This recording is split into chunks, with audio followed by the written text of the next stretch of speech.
Hello dear student, my name is Chandresh Bhange, faculty in Electronics and Telecommunication Department, NIT Polytechnic Nagpur. Our subject name is Basic Power Electronics. Subject code is 22427. Our chapter name is Thyristor Family Devices and our today's topic is Light Activated Silicon Control Rectifier. ये subject पढ़ने के बाद आपका क्या knowledge बढ़ने वाला है उसे कहते हैं कोर्स आउटकम।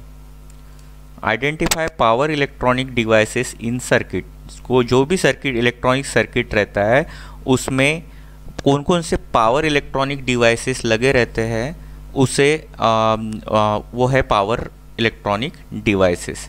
ठीक है। सेकंड, ये टॉपिक पढ़ने के, ये चैप्टर पढ़ने के बाद आपका कौन सा नॉलेज बढ़ने वाला है उसे कहते हैं यूनिट आउटकम। यूनिट आउटकम में जैसे explain with sketches the working of given type of thyristor devices, यानी अलग अलग स्केचेस के जरिए थायरिस्टर डिवाइसेस कौन कौन से रहते हैं, थायरिस्टर क्या रहता है आगे में अपने को देखने को मिलेगा।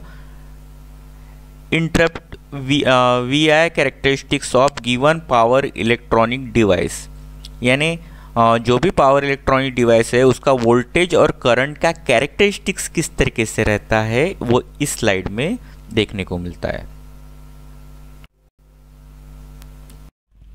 आज अपन क्या क्या टॉपिक पढ़ने वाले दोस्तों। Session outcome, student will able to understand, आपका क्या नॉलेज बढ़ने वाला है ये अपन बताएंगे।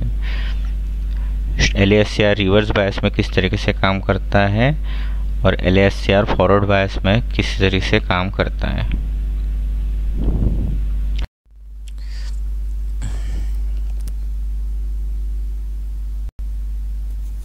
आज के टॉपिक का नाम है light activated silicon control rectifier, LASCR। तो ये SCR जैसा ही है, सिलिकॉन कंट्रोल रेक्टिफायर, बस ये लाइट एक्टिवेटेड, इसकी स्पेशलिटी है light activated. It is an SCR which state is controlled by the light falling upon the silicon control semiconductor layer of the device, यानी अगर इस पे लाइट अगर गिराते हैं सिलिकॉन सेमीकंडक्टर लेयर पे, so the sufficient light fall on the LASCR, it will turn on, otherwise it remains of state.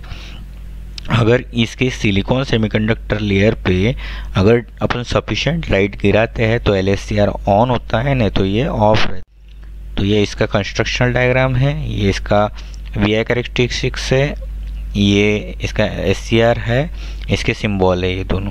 ठीक है। ये एनोड, कैथोड और गेट, ये SCR जैसे ही है, बस इसमें अपन ने लाइट डाले हुए हैं। ऑपरेशन, जब ये LASCR पे, यानी आपको इसमें कुछ वर्ड्स है जैसे फोटॉन्स हो गया, इलेक्ट्रॉन्स होल्स पेयर हो गया। ठीक है। ये दो तीन चीज़ें आपको, इंटरनल करंट मल्टीप्लिकेशन हो गया, ये तीन वर्ड इसमें आपको याद रखना है। यानी अगर इसमें फोटॉन्स, इलेक्ट्रॉन्स होल्स पेयर और इंटरनल करंट मल्टीप्लिकेशन, जब इस पे लाइट LASCR पे, as we focus the light on LASCR, the incident photons will generate the electrons holes pair. The number of optically generated electrons holes pair is proportional to the intensity of the light। यानी जैसे अपन light गिराते हैं, incident करते, incident यानी उस पर डालना photons, मैंने उस पर लाइट डालते हैं, फोटॉन्स यानी लाइट, वहाँ पे इलेक्ट्रॉन्स होल्स पेयर तैयार होती है। ये वर्ड इंपॉर्टेंट है, इलेक्ट्रॉन्स होल्स पेयर तैयार होती है। और इसके वजह, ये इलेक्ट्रॉन्स होल्स पेयर कितनी रहती है जितना अपन इस पर लाइट गिराते हैं, तो proportional to the intensity of the light. This electrons will constitute the gate current for LASCR। ये एक गेट करंट के जैसा काम करता है। Due to internal current multiplication LASCR will latch into on state, इसके वजह से ये ऑन होता है। The LASCR is most sensitive to light when the gate terminal is left open। यानी ये LASCR मोस्ट सेंसिटिव रहता जब गेट टर्मिनल ओपन रहता है, लेफ्ट ओपन। LASCR के एप्लीकेशन, ये ऑप्टिकल कहाँ का यूज होते हैं, ऑप्टिकल लाइट कंट्रोल में, रिले में, फेज कंट्रोल में, मोटर कंट्रोल में, कंप्यूटर एप्लीकेशन में, स्पीड कंट्रोल में, लाइट डिमर सर्किट में ये यूज किया जाता है। LASCR कैसे दिखता है एक्चुअल में, इस तरीके से दिखता है। LASCR अभी तक क्या क्या पढ़ा, LASCR रिवर्स बायस में किस तरीके से काम करता है और LASCR फॉरवर्ड बायस में किस तरीके से काम करता है। पेपर में कौन कौन से क्वेश्चन पूछे जाते हैं, draw and explain the working principle of LASCR, state the different application of LASCR। Thank you दोस्तों।